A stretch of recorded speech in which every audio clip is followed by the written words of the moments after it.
Amada Iglesia, buenos días. Les invito a abrir la palabra de Dios en la carta a los Hebreos.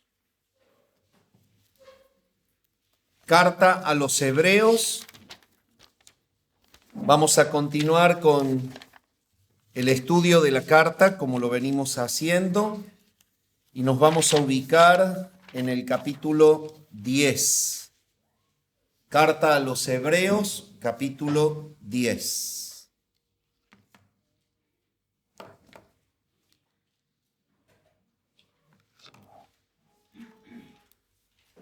Y vamos a leer en esta mañana desde el versículo 26, ya que en el sermón pasado llegamos a desarrollar el párrafo hasta el versículo 25.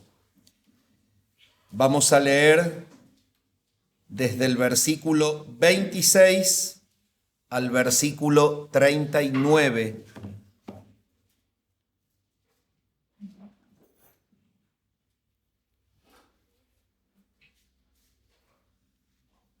Dice así la palabra del Señor, Hebreos 10, 26. Porque si pecáremos voluntariamente,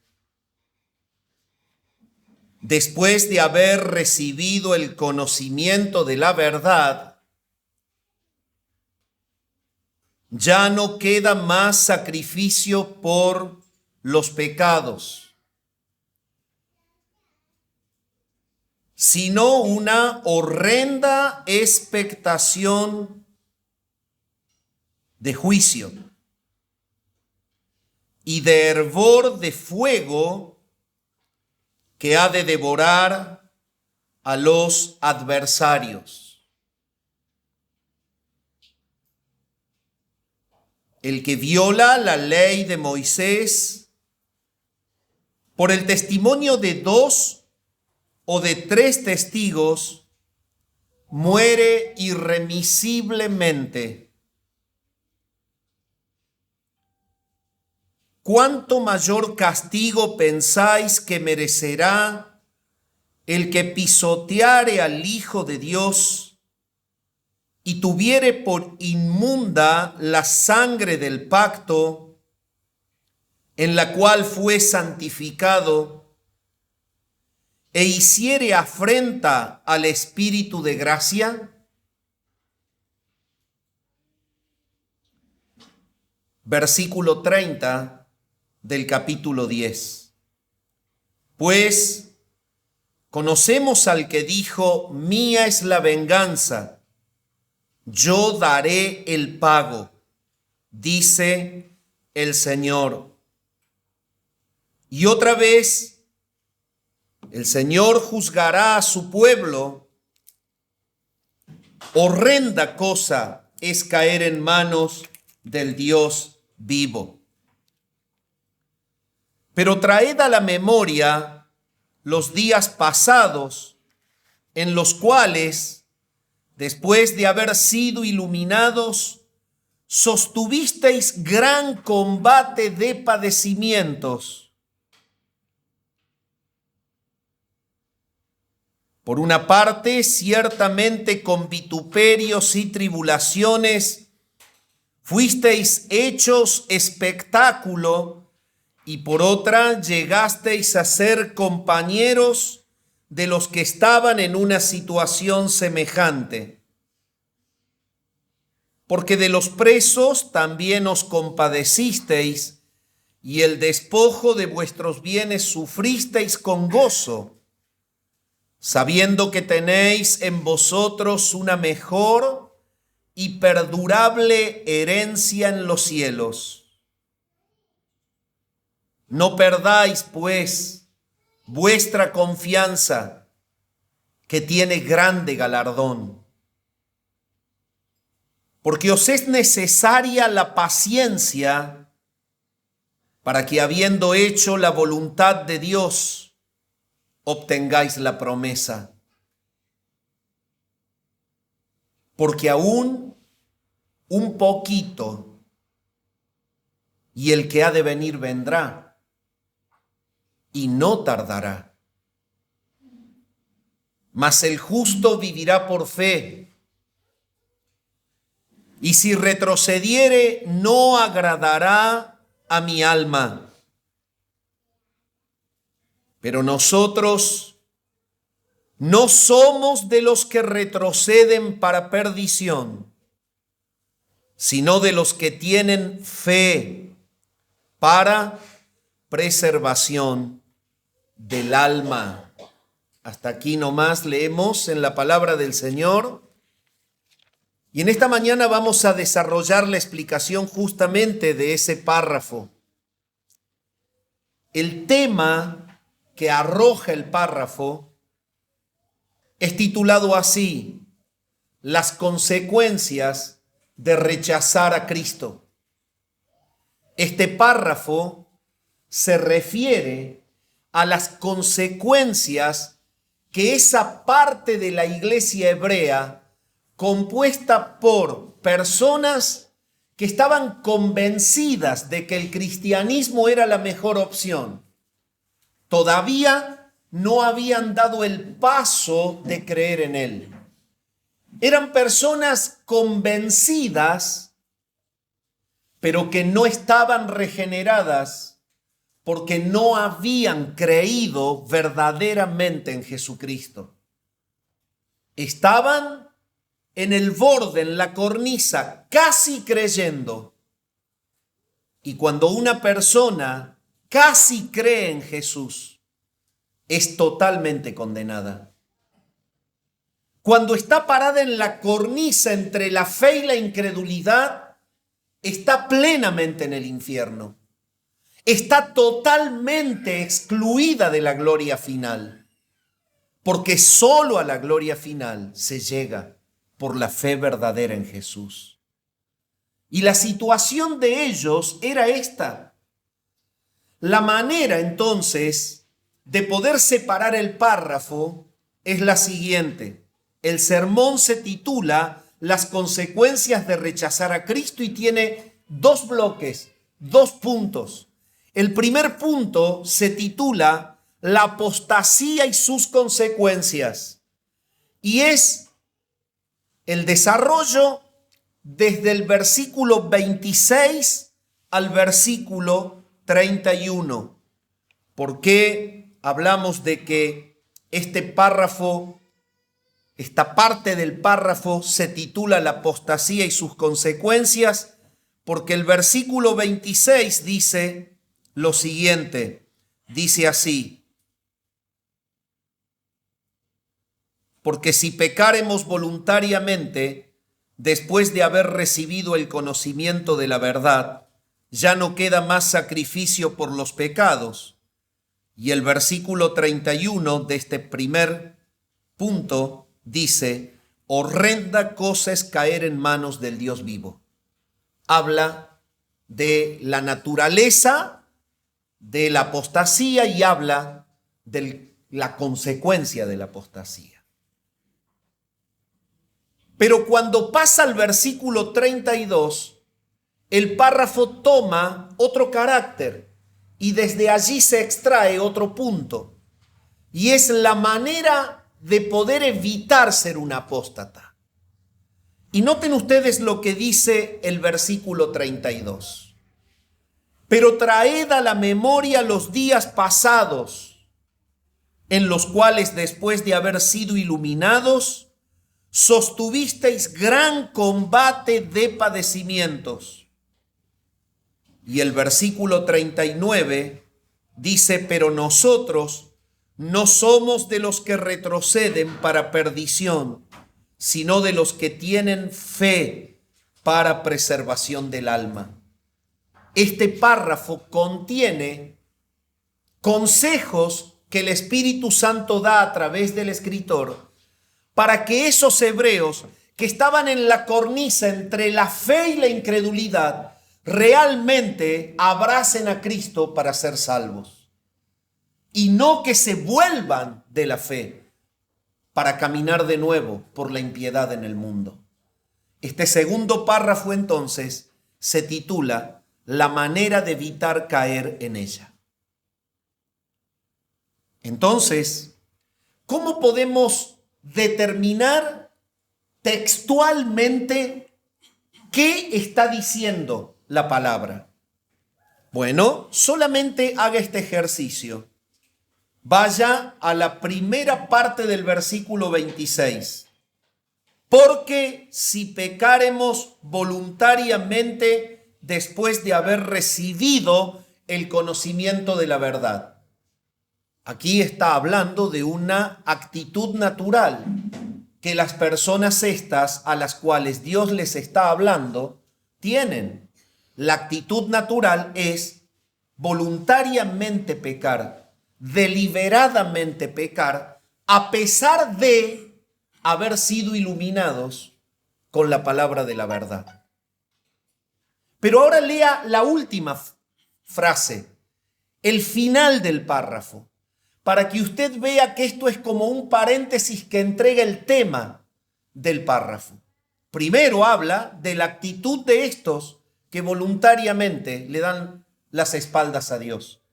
Y el último versículo dice, pero nosotros no somos de los que retroceden para perdición.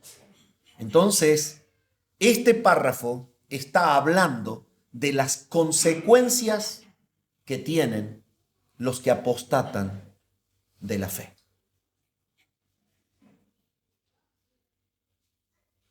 El pastor MacArthur, en uno de sus escritos, dice: cuando el incrédulo escuche el evangelio de Jesucristo, solo hay dos respuestas posibles. Después de haber oído las verdades y afirmaciones básicas sobre Jesucristo, o cree y se salva, o no cree y se vuelve un apóstata. La apostasía es, por lo tanto, el pecado de rechazar el evangelio, para el cual no hay perdón.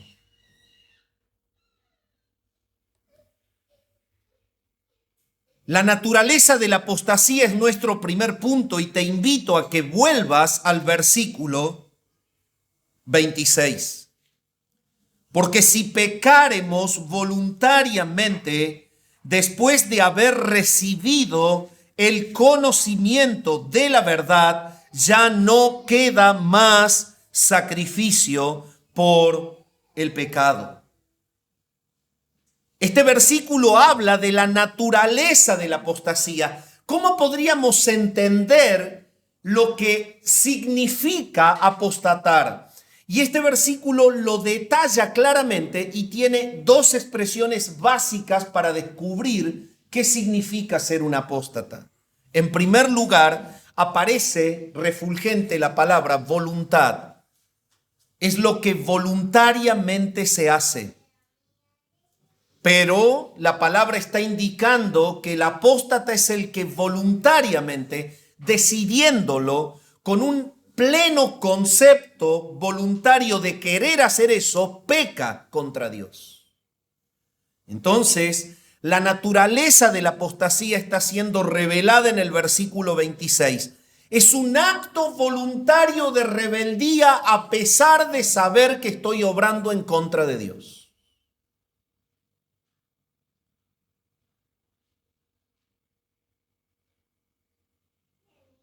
La palabra de Dios está llena de estas advertencias. Si usted toma la carta a los Romanos en el capítulo 1, la palabra habla de que los impíos, a pesar de saber que el juicio que viene contra ellos es la muerte, no solamente que practican el pecado, sino que se complacen con los que lo practican.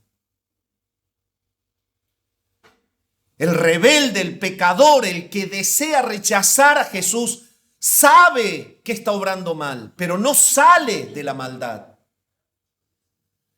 El impío, el pecador, el rebelde, el que le da las espaldas a Dios, sabe que su fin es la perdición, pero camina en sentido a la perdición. Y el pastor MacArthur en uno de sus mensajes me pega en mi mente porque lo he escuchado, y él dice, estando en el infierno, si se les diese la oportunidad de elegir un lugar diferente, escogerían estar allí. Esto es algo tremendo.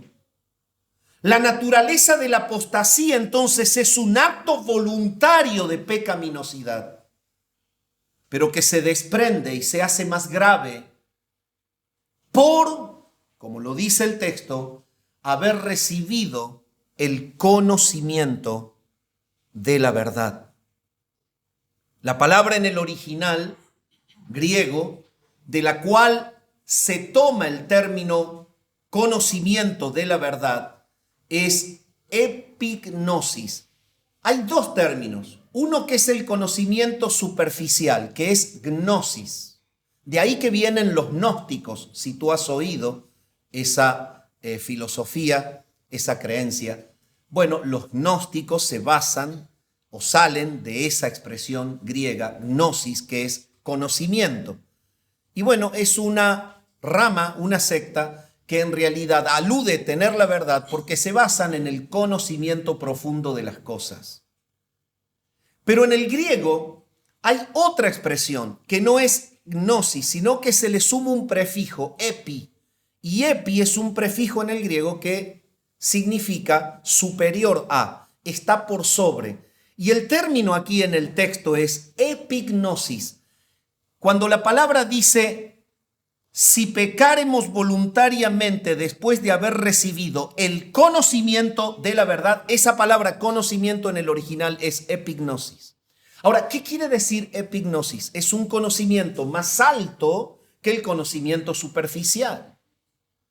La gravedad de este acto del rechazo voluntario está ligado a que Dios le ha provisto a esos hebreos con absoluta claridad el conocimiento de Jesucristo, de su verdad, de su persona, de cuál es el propósito de su obra. Y ellos, a pesar de haber estado con la iglesia, observando el poder del Espíritu Santo transformando vidas, observando el poder de Dios transformando gente, observando el poder de Dios en el impacto que la iglesia tenía en la sociedad, a pesar de que Dios les dio este epignosis, este conocimiento más profundo que lo superficial de quién es Jesús, ellos, a pesar de tener ese conocimiento, voluntariamente le dan vuelta a la espalda. Esto es ser un apóstata.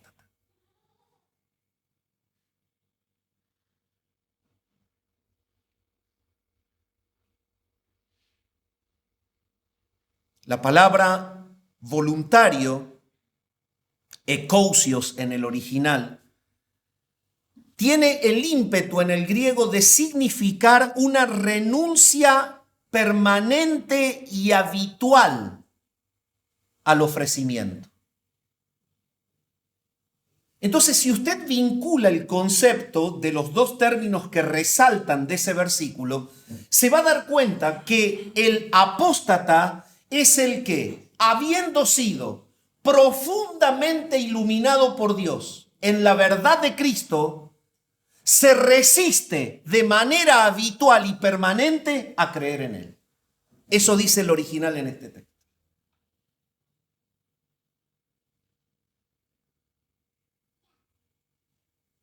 Y entonces usted agarra y dice, sí, mire pastor, está todo bárbaro, pero ¿qué me quiere decir? Si yo no soy un apóstata, mire, estoy acá en la iglesia bautista bíblica, estoy sentado en la silla roja, otro en la silla de caño.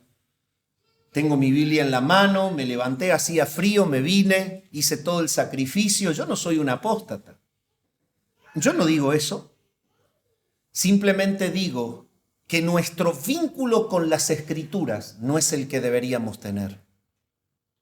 Hemos dado el paso para creer, hemos creído en Jesús, tenemos la iluminación de Dios porque el Espíritu Santo nos ha iluminado. Hemos creído, está bien, nosotros no estamos dentro del grupo de esos hebreos que están al borde de la fe, pero lejos de Dios. Quizás tú no seas uno de ellos, pero la palabra nos está llevando de la mano como iglesia a entender que somos incrédulos aún dentro de nuestra relación con Cristo.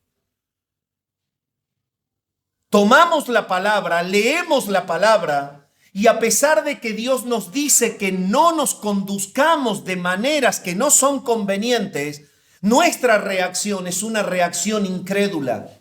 Somos desobedientes al consejo de Dios.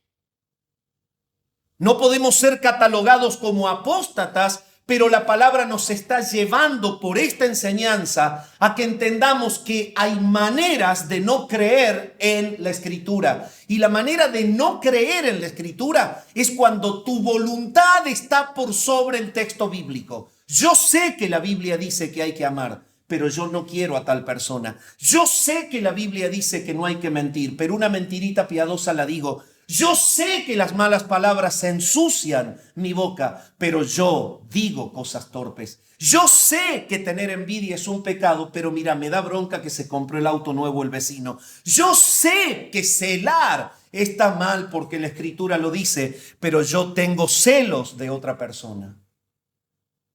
Entonces, cuando nosotros vemos que la apostasía es el rechazo de Cristo, es como que automáticamente decimos, bueno, esto no es para mí, me voy, nos escondemos detrás de nuestra religiosidad. Y sabe una cosa, mi amado, puede que usted no sea un apóstata, puede que yo no sea un apóstata, pero nuestro vínculo con la Escritura muchas veces no es un vínculo de fe. La fe hace que un cristiano obedezca a la palabra. Y muchas veces rechazamos el consejo de Dios.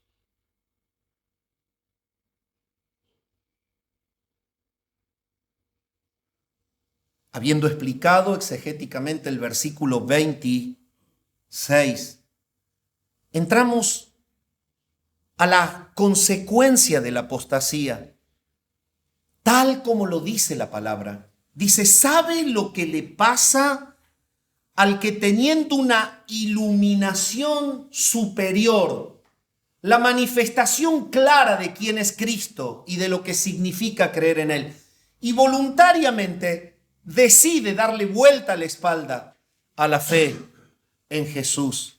¿Saben lo que les pasa? Acá dice, ya no queda más sacrificio por los pecados.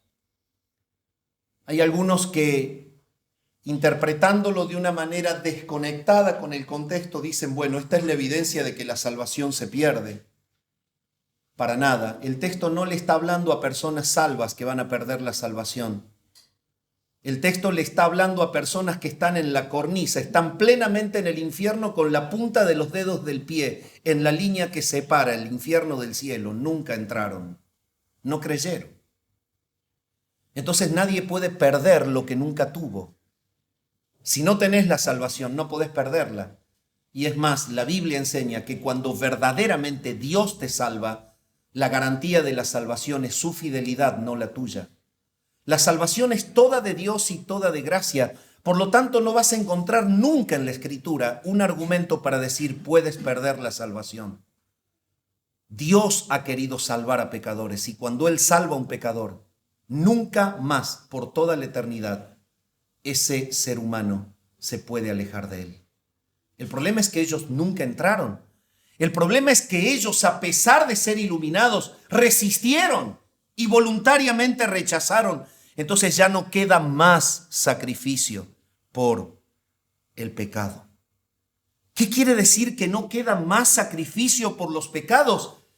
Es que si Dios, habiéndoles iluminado a ellos, en cuanto a la profundidad de la obra de la cruz, en cuanto al alcance de la sangre derramada de Cristo que limpia de todo pecado, habiendo ellos escuchado que la fe en la obra de Jesús salva, limpia pecados, perdona el corazón, cambia la vida, si a pesar de esto ellos voluntariamente decidieron rechazar, no hay más nada que Dios les pueda ofrecer para decirles, quédense con Jesús.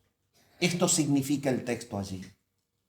Dios no tiene más nada que darle a una persona que, habiendo escuchado quién es Jesús y cuál es el alcance de la obra de Cristo, la persona lo rechaza. Dios no tiene más nada que darle. Porque lo que Él da es todo. Dicho de otra forma, el texto ahí dice, no existe más nada que Dios le pueda ofrecer para que esa persona crea. Tiene todo lo que necesita para aferrarse a Jesús, pero no lo quiere hacer. Esa es la consecuencia. No queda más sacrificio por el pecado. Pero la segunda consecuencia la dice el versículo que sigue y yo te invito a que lo leas. Dice que el apóstata cae en este problema. Ya no tiene más nada que recibir de parte de Dios. No queda más sacrificio por los pecados, pero dice el versículo 27, sino una horrenda expectación de juicio y de hervor de fuego que ha de devorar a los adversarios. Bueno, pero entonces, ¿qué le ocurre al que rechaza voluntariamente a Jesús? La palabra claramente lo está diciendo. No dará Dios por inocente al culpable. Hay una horrenda expectación de juicio. Dicho de otra manera, es grave el final del incrédulo.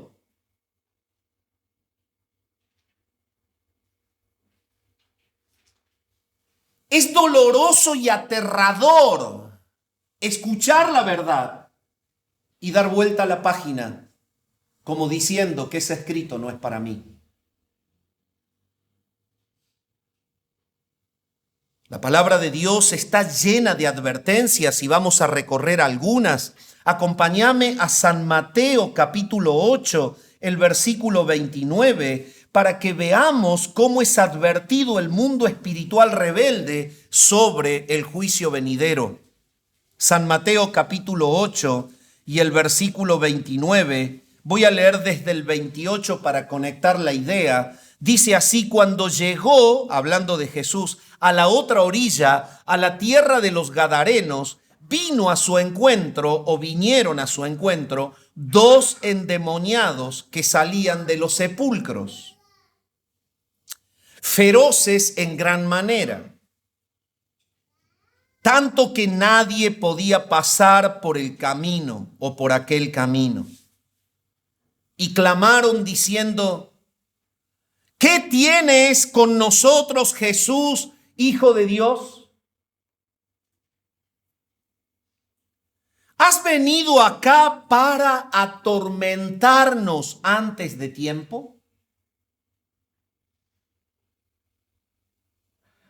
Y estaba paciendo lejos de ellos un hato de muchos cerdos, y los demonios le rogaron diciendo: si nos echas fuera, permítenos ir a aquel hato de cerdos. Y él les dijo: id. Y ellos salieron y se fueron a aquel hato de cerdos. Y aquí todo el hato de cerdos se precipitó en el mar por un despeñadero y perecieron en las aguas. Es el poder del rey mostrando su autoridad, mostrando como un esbozo lo que ha de ser el juicio final. Usted se pregunta, pero estos endemoniados estaban llenos con legiones, quizás 2,000 demonios cada uno, es lo que se calcula por la cantidad de cerdos que se ahogaron. Pero la autoridad de Jesús se manifiesta en dos realidades. Una, que los demonios reconocían que Él es el justo juez futuro. ¿Has venido acá para atormentarnos antes de tiempo? Los demonios saben que Jesús es el justo juez, que ha de juzgar la incredulidad y la rebeldía de ellos, y sabe que ese juicio va a llegar. Pero le decían los demonios a Jesús: todavía falta tiempo, déjanos un ratito más en los cerdos, si no podemos estar en los hombres. Y por ahí uno se cuestiona y dice, ¿por qué Jesús dejó que los demonios vayan a los cerdos? Es que esta es una figura señaladora del futuro juicio.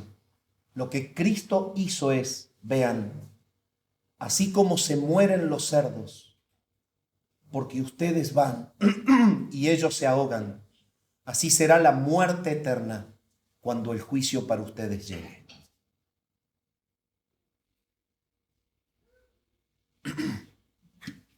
¿Qué les espera a los apóstatas? Una horrenda expectación de juicio y de hervor de fuego que destruirá a los adversarios. Ha de llegar el momento en que los ángeles rebeldes, los demonios, sean juzgados. Pero acompáñame a San Mateo capítulo 13 y vamos a ver que la palabra habla de la población humana de la misma manera. San Mateo capítulo 13, versículo 38, dice así la palabra del Señor: el campo es el mundo.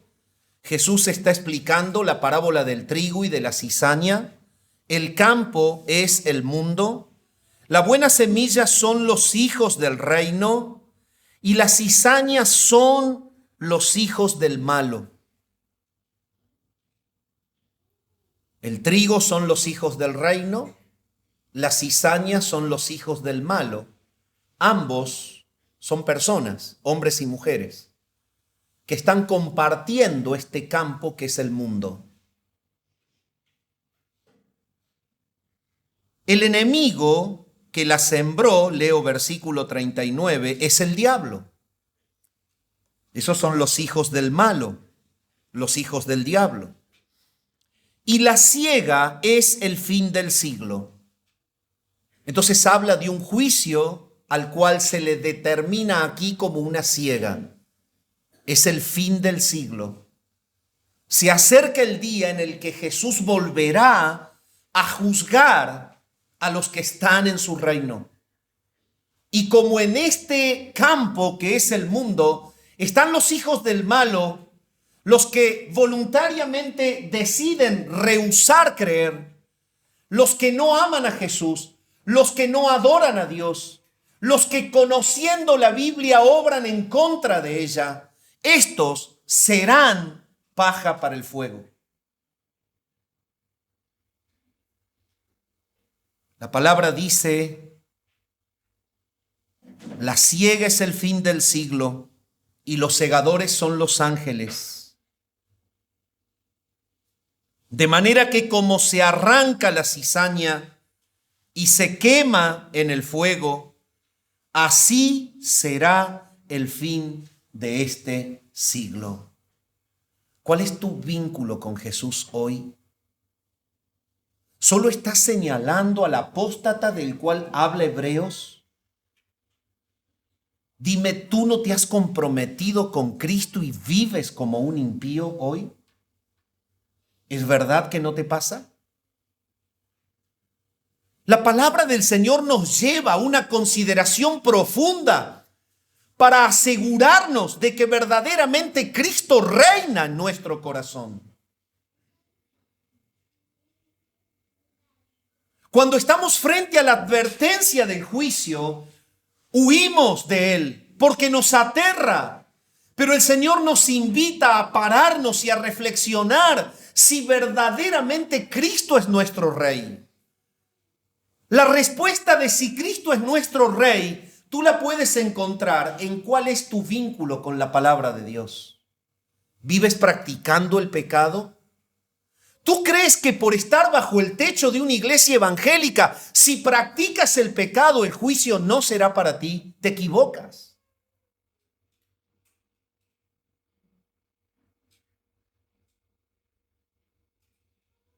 La carta a los Hebreos es estremecedora cuando nos lleva a observar el fin de los apóstatas.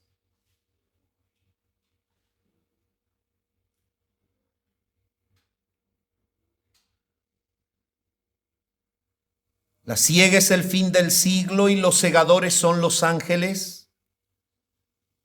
De manera que como se arranca la cizaña y se quema en el fuego, así será el fin de este siglo.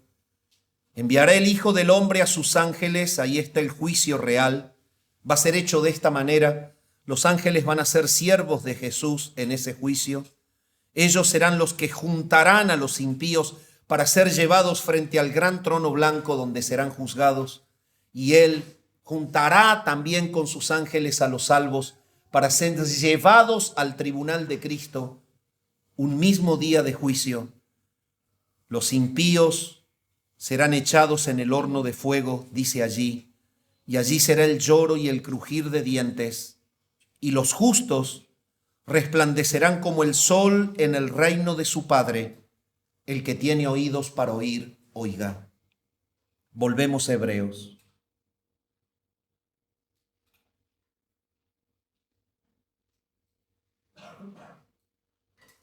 Entonces, las consecuencias de la apostasía es que no tiene Dios ya más nada que ofrecer y solo te espera que Él te destruya. Cuando la palabra dice, ¿por qué temen ustedes a los hombres? Teman más bien a aquel que tiene poder para echar vuestros cuerpos y vuestras almas en el infierno. Y yo recuerdo cuando éramos muy niños en la escuelita dominical, yo creo que más de uno se acuerda de eso, ¿no? Cuando íbamos y no llegábamos con los pies al piso, entonces jugábamos con los pies, pero escuchábamos al predicador. Y por ahí cuando nos decían de que debemos temer a aquel que tiene poder para echar en el infierno, nosotros lo relacionábamos con ese mensaje muy cultural de que el diablo con la horquilla echa al infierno. El diablo no echa a nadie al infierno. Jesús es rey del infierno. La autoridad es de Él. Jesús es rey de todo lo creado. Él es Señor. Literalmente es Señor. Y tú dices, pero en el infierno está el malo, está el que le rechaza, sí, pero van porque Él los manda ahí, no porque el diablo los mande. El diablo lo único que tiene es una sentencia determinada. Él va a terminar en el lago de fuego con ellos. Y eso lo dice Apocalipsis. Entonces, no es temer al que tiene la horquilla. Eso es algo culturalmente ingenuo. No es el mensaje de la Biblia. Es Jesús quien echa al infierno al que le rechaza. Y es eso lo que Hebreos está diciendo allí. El apóstata termina condenado porque Jesús es el rey rechazado por ellos. Sigamos avanzando. ¿Cuál es la otra consecuencia que la Escritura muestra allí? Vamos al versículo 28. Dice, el que viola la ley de Moisés por el testimonio de 2 o de 3 testigos, muere irremisiblemente. Y esto es una transcripción de Deuteronomio 17:6 y 19:15. Es que el escritor les está hablando a los hebreos lo que ellos conocen del Antiguo Testamento. Y en Deuteronomio 17:6 dice esto, que el que viola la ley de Moisés muere irremisiblemente. Entonces él le está citando este texto conocido por ellos. Pero fíjense en lo que dice. ¿Cuánto mayor castigo pensáis que merecerá el que pisoteare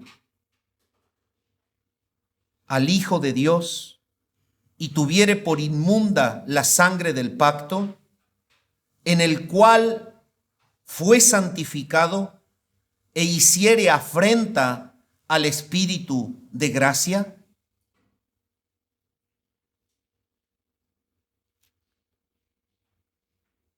La palabra está mostrando aquí como grados de condenación. Y no se habla mucho de estos, pero hay grados de castigos en el infierno.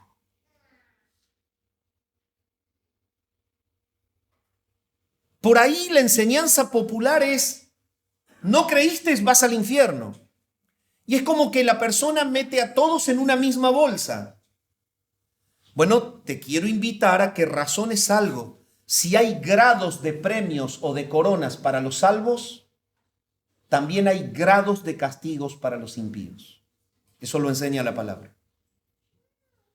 No es el mismo pecado el de Pilato que el de Judas, a pesar que los dos fueron condenados. Pilato nunca tuvo iluminación. Judas compartió 3 años con Jesús y lo entregó por plata.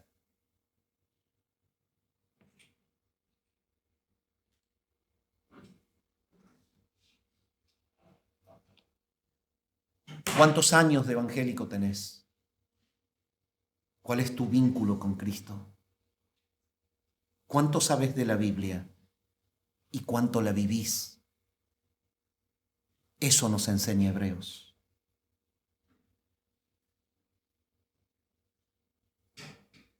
¿Cuánto tiempo hace que el Señor te viene diciendo: renuncia a tu pecado de soberbia, de altivez? Renuncia a tu mentira, renuncia a tu adulterio, renuncia a la pornografía, renuncia a la fornicación, renuncia a la maldad. Pero el mensaje es para los apóstatas, no es para ti, no es para mí.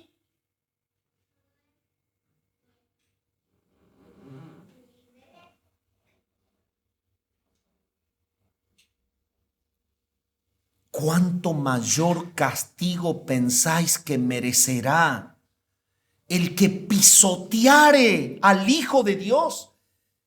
Esta es una manera gráfica de mostrar la gravedad de un acto. Es obvio que no tenemos a Jesús para pisarlo, pero lo está pisando la actitud de aquel que, conociendo la eficacia de la cruz, voluntariamente decide rechazar creer en él. Esto es pisotear la sangre del Hijo de Dios. Y allí Él les está mostrando, así como debía morir irremisiblemente el que por la vista de 2 o de más testigos violaba la ley de Dios. Y si ustedes van al Nuevo Testamento, eso es lo que le ocurre a la mujer adúltera cuando fue llevada ante Jesús para ser lapidada. La ley decía que tanto el hombre como la mujer, al haber sido encontrados en un acto infraganti de adulterio, debían ser lapidados. Cavaban un foso donde la persona entraba con las piernas y el torso, los tapaban para que no pueda escapar y dejaban la parte de los órganos vitales, más su cara y su cabeza, obviamente, descubierta, para asegurarse de que nadie le pegase en las piernas, sino en las partes que los mataban. Y esa era la lapidación. El punto es que el que violaba la ley, ya sea por visión de 2 o más testigos, muera irremisiblemente. La palabra está mostrando que aún en el antiguo pacto Dios había mostrado la gravedad de rechazarle, la gravedad del pecado, la gravedad de la maldad, la gravedad de ir en contra de su santidad. Muera irremisiblemente. Pero el creyente cree que porque Cristo es un Cristo de gracia, entonces tiene la libertad de vivir como quiera. Y Pablo, cuando escribe la carta a los Romanos en el capítulo 6, dice: ¿qué pues perseveraremos en el pecado para que abunde la gracia? De ninguna manera.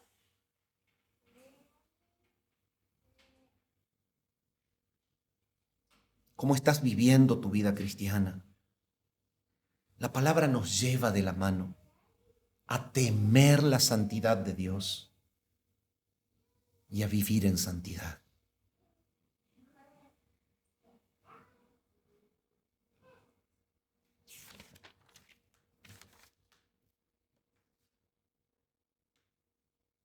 Pero pasamos ahora a la segunda parte del sermón. Hemos visto la naturaleza de la apostasía y sus consecuencias. Pero ahora el escritor habla de la manera en la que aconseja huir de ella. ¿Cómo se puede huir de la apostasía? Vamos al versículo 32 y dice lo siguiente: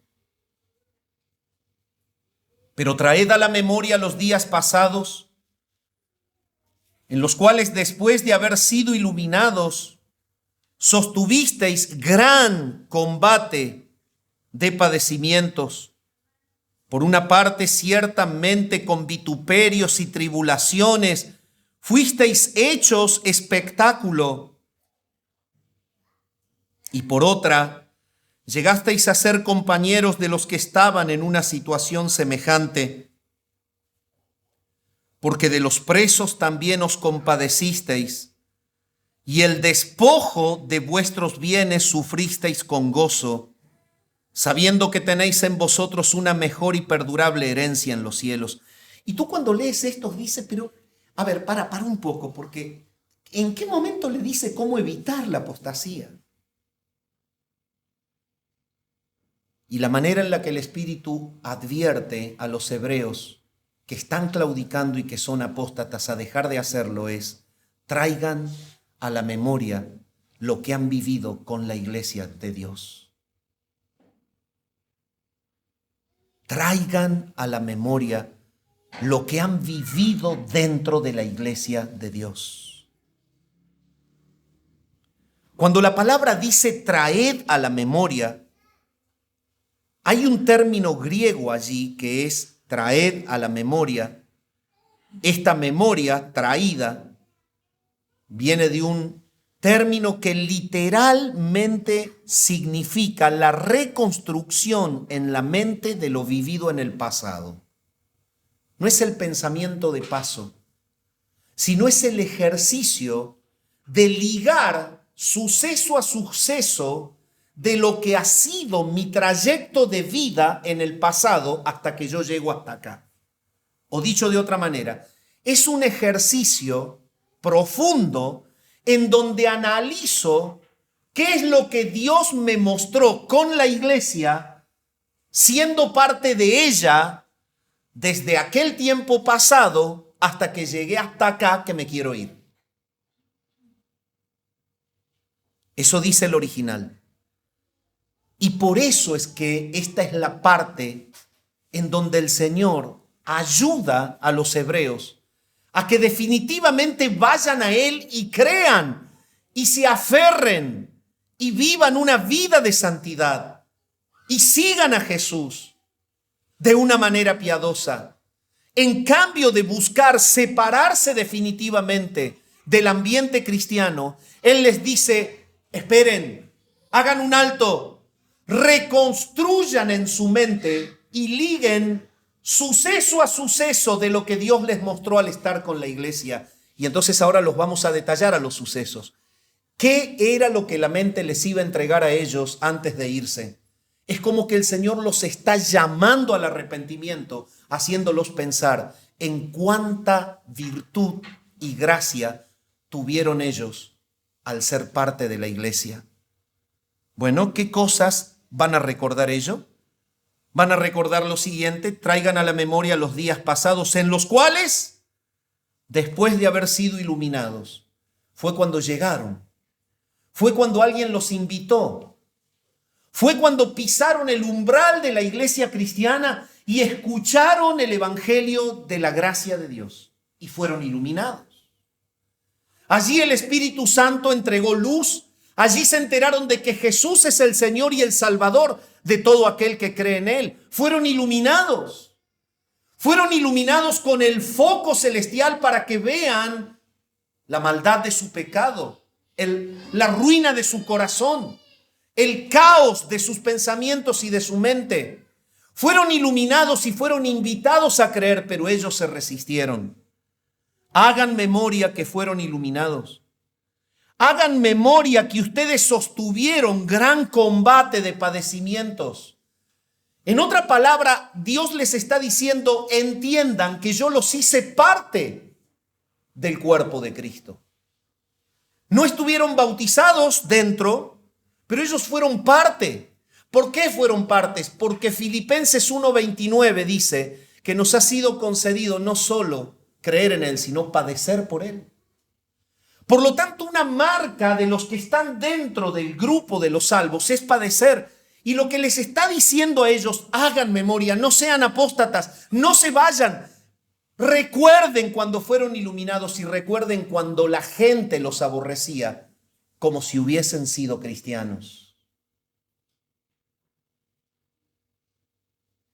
Por una parte, ciertamente con vituperios y tribulaciones fuisteis hechos espectáculo.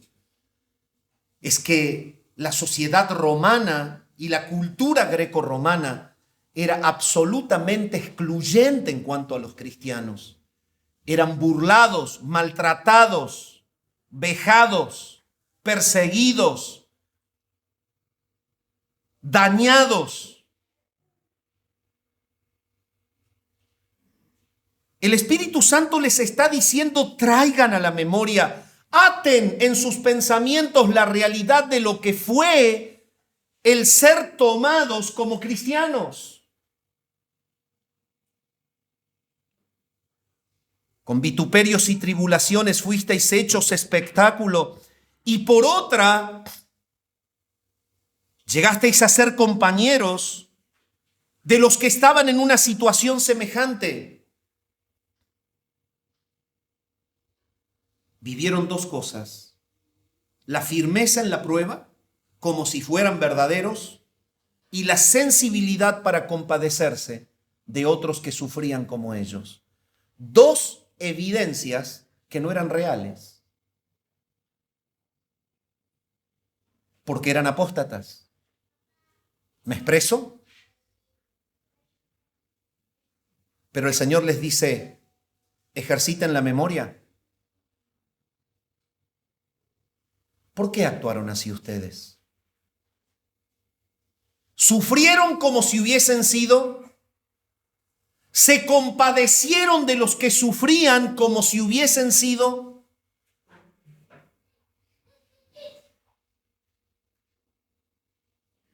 El versículo 34 dice: porque de los presos también os compadecisteis, y el despojo de vuestros bienes sufristeis con gozo.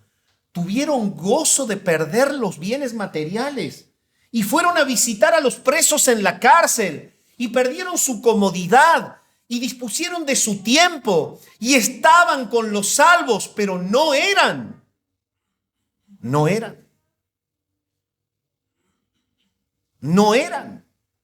pero estaban. El punto es que la manera en la que el escritor los ayuda a no dar el paso a irse definitivamente es decirles: recuerden que estuvieron con los verdaderos. Háganse en verdaderos. Vengan a Jesús. Crean en Él.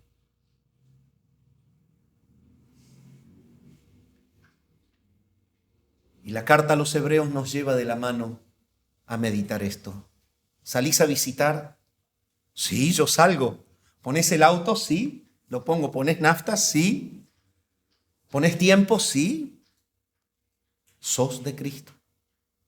¿Sos verdadero?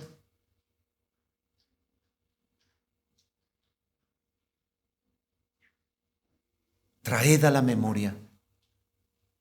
Haz el ejercicio. Fíjate que te tomaron como uno de ellos hace un tiempo. Y el punto es este: ¿hay verdadera fe en Jesús en tu corazón hoy?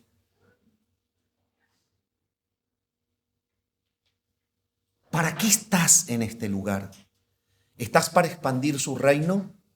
¿O estás para satisfacer tu oído y tu corazón de un mensaje bíblico?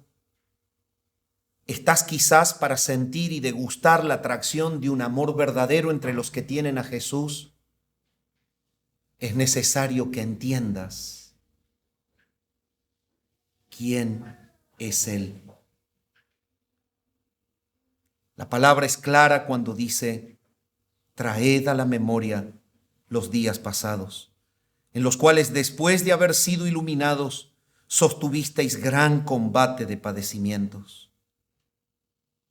Por una parte, ciertamente con vituperios y tribulaciones fuisteis hechos espectáculo, y por otra llegasteis a ser compañeros de los que estaban en una situación semejante.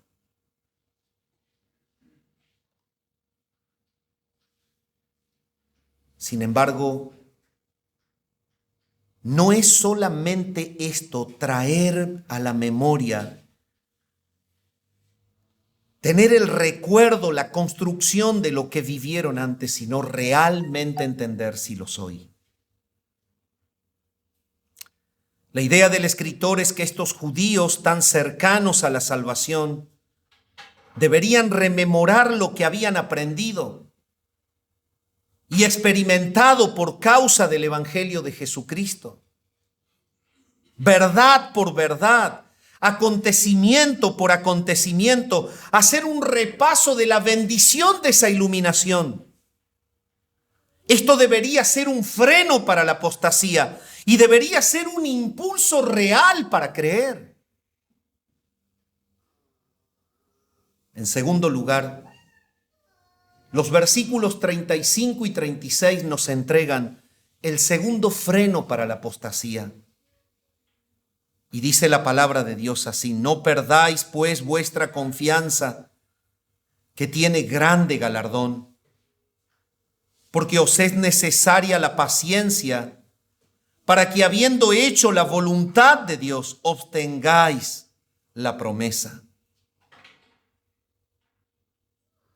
No perdáis pues vuestra confianza, que tiene grande galardón, porque os es necesaria la paciencia, para que habiendo hecho la voluntad de Dios, obtengáis la promesa. El punto es que vincula a la paciencia para no perder la esperanza que trae galardón.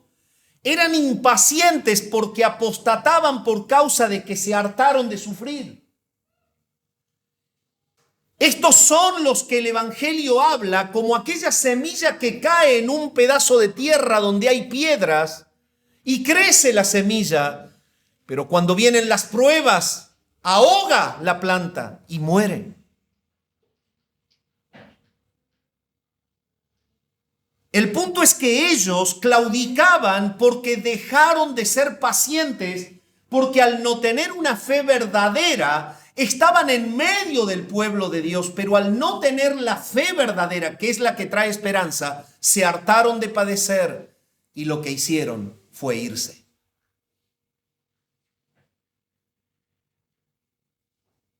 La segunda manera en la que la palabra les habla para que no se vayan es el hecho de decirles: si ustedes tienen fe verdadera, es la única manera en la que van a soportar la prueba hasta el fin. Los verdaderos son los que llegan a la gloria.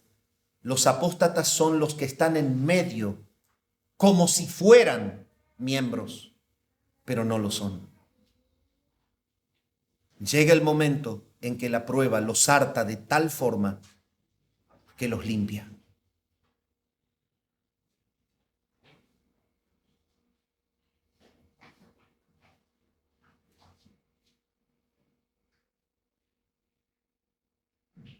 Realmente es muy duro, Hebreos. Hay gente que no lo quiere escuchar.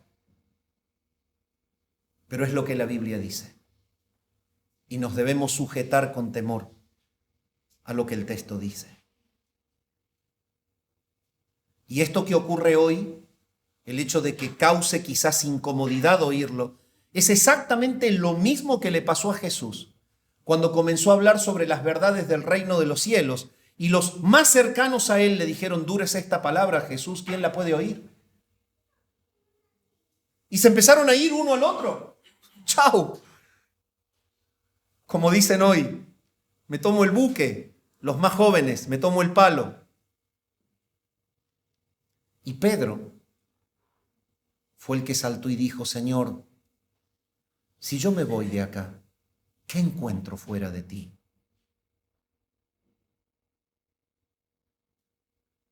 Tú eres el que tienes palabras de vida eterna.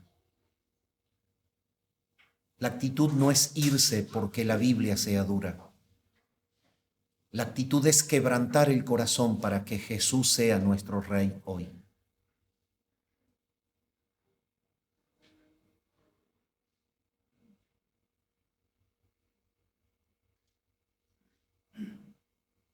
El anhelo del galardón es el segundo freno que la Escritura presenta para que no se vayan. Sepan, les dice el apóstol, que hay un galardón para los que llegan al final. El galardón es la gloria final, la recompensa final, donde estará la corona final. Es el momento del encuentro, es el momento de la llegada, Es el momento del recibimiento en donde el Señor te dará entrada al reino de su Padre. Tengan paciencia hasta la venida del Señor, no se vayan. El Señor los llama por el escritor y les dice, crean en Jesús, no sean apóstatas, no se vayan. No llegó el momento del galardón, falta tiempo, soporten un poco más. Pero ellos, al no tener una fe real, decían, estamos hartos de padecer por Cristo, y se iban.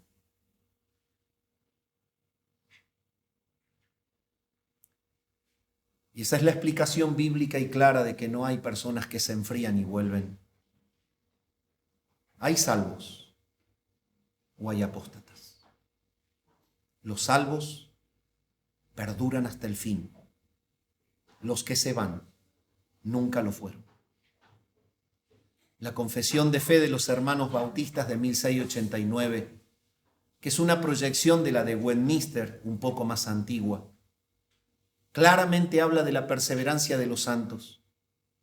Y en el párrafo explica que la palabra enseña que el creyente puede pecar, puede caer en pecados, puede deslizarse gravemente y aún sostenerse un tiempo prolongado en la rebeldía. Pero al ser verdadero siempre, siempre seguirá. Dios le concederá el arrepentimiento, Dios le dará quebrantamiento, Dios preserva hasta el fin a los que Él ha escogido en la eternidad para glorificarlos.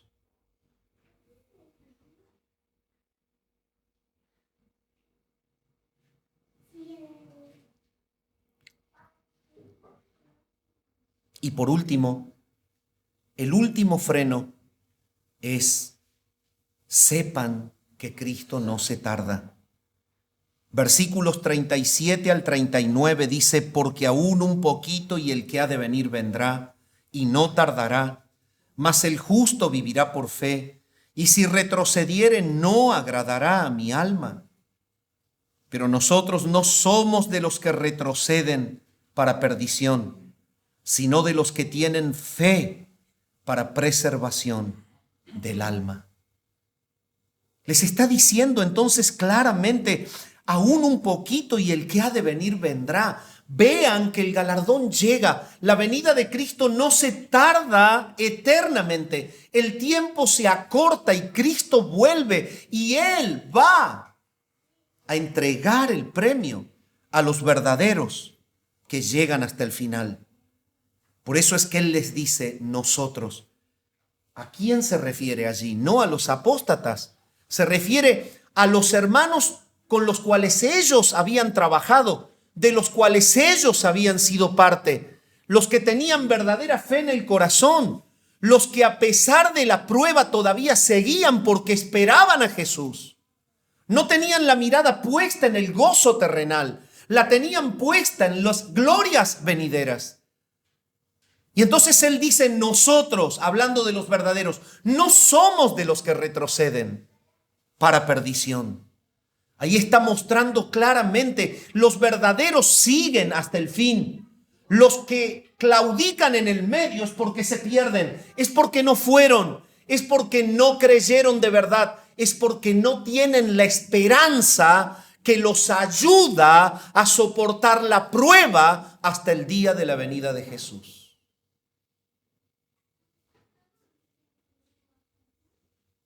Nosotros somos, dice Él, de los que tienen fe. Y ahí es la palabra central donde liga el párrafo. Es una maravilla el párrafo. Si pecaremos voluntariamente, arranca diciendo, es un pecado no creer en Jesús. Y abajo cierra diciendo, los que llegamos hasta el final somos los que tenemos esa fe que ustedes no han querido tener. Y los que tienen esa fe, la tienen para preservación del alma. Y quiero llevarte de la mano en esta mañana a que te goces en Jesús. ¿Has creído en Jesús como tu Señor y Salvador? ¿Está sujeta tu vida a su voluntad? ¿Está siendo formado Cristo en tu corazón y mortificado tu pecado diariamente? Te voy a anticipar tu fin. Tu fin es el galardón, porque has creído para que se preserve en la eternidad tu alma. Pero si en esta mañana pisoteas la palabra, sabes la verdad, pero voluntariamente obras en contra de ella, revisa, como Pablo le dice a los corintios, hagan ustedes una prueba, busquen, vean dentro suyo si es que verdaderamente Cristo mora en ustedes, si está realmente en ustedes. Porque si no está hoy aquí, tampoco ustedes entrarán allí. Padre, gracias por tu palabra en esta mañana. Gracias porque tu palabra nos lleva a meditar nuestro verdadero vínculo con Jesús, nuestra verdadera sumisión a Él como nuestra autoridad definitiva. Nos lleva a meditar si verdaderamente hay fe salvadora en nosotros, la fe que puede contra toda prueba, la fe que puede contra todo dolor y circunstancia adversa, la fe que nos vincula al galardón final y a la preservación de nuestra alma en la gloria eterna futura venidera. Señor, te clamamos que si hay alguien que aún no ha creído en Jesús, pueda hacerlo en esta mañana.